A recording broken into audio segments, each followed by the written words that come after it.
需要您自己找出答案。我以联合国的名义公布，灭彼者计划正式实施。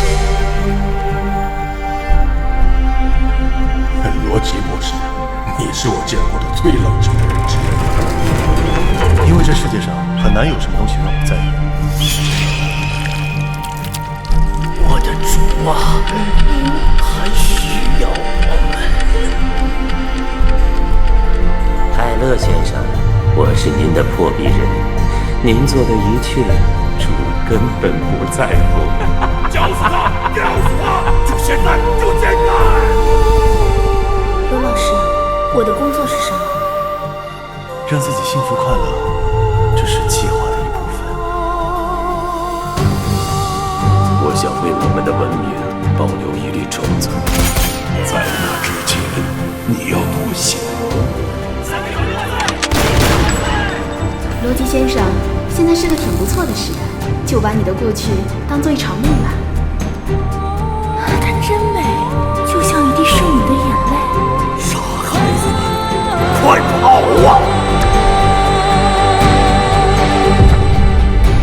长官，这不该由你一个人承担。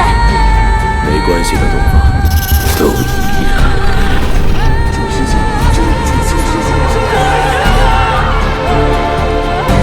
生存是文明的第一需要，文明不断增长和扩张，但宇宙中的物质总量保持不变。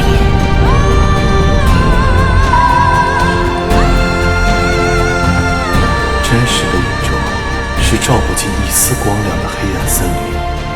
我们就像无知的孩子，点燃了一堆篝火，还在高喊着“我在这儿，我在这儿”。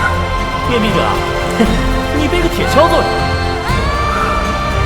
为自己挖墓。